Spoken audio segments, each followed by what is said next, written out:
इलाके में एक पुरानी और सुनसान हवेली थी, जिसे लोग काली हवेली के नाम से जानते थे। इस हवेली के बारे में कहा जाता था कि वहां कोई भी रात बिताने के बाद जिंदा वापस नहीं लौटा। लोग कहते थे कि वहां किसी आत्मा का वास है, जो अपनी मृत्यु का बदला लेने के लिए लोगों को मार डालती है।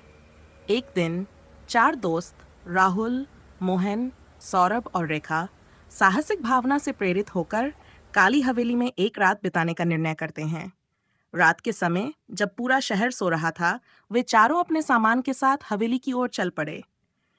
हवेली का दरवाजा खटखटाने पर वह खुद ब खुद खुल गया, मानो किसी अदृश्य शक्ति ने उनका स्वागत किया हो। अंदर दाखिल होते ही उन्होंने देखा कि हवेली के हर कोने में धूल की मोटी परत जमी हुई थी और मकड़ी के जाले लटके हुए थे। हवेली का माहौल डरावना था, लेकिन उन्होंने हिम्मत नहीं हारी। उन्होंने अपने तंबू और सामान को एक बड़े हॉल में रखा और खाना बनाने लगे।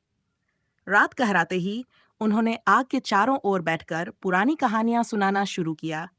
रात के बीच अचानक हवेली के कोनों से अजीब आवाजें आने लगीं। चारों ने एक दूसरे की ओर देखा और समझ गए कि यह कोई सामान्य घटना नहीं थी। अचानक एक पुरानी और टूटी हुई घड़ी ने 12 बजने का समय बताया और एक जोरदार आवाज के साथ बंद हो गई। इसके साथ ही हवेली के चारों ओर से एक भयानक हंसी की आवाज गूंज उठी। रेखा ने डरते हुए कहा, हमें यहाँ से तुरंत निकलना चाहिए। ये जगह शापित है। लेकिन इससे पहले कि वे कुछ कर पाते, एक काले साये ने उनकी ओर कदम बढ़ाए। वह साया एक औरत का था, जिसकी आंखें जलती हुई लाल थीं और उसका चेहरा भयानक था। उस साये ने राहुल को पकड़ लिया और एक भयानक चीख के साथ उसे हवा में उठा दिया। बाकी तीनों ने भागने की कोशिश की, लेकिन हवेली के दरवाजे और खिड़कियां अचानक बंद हो गई। वे फंस गए थे।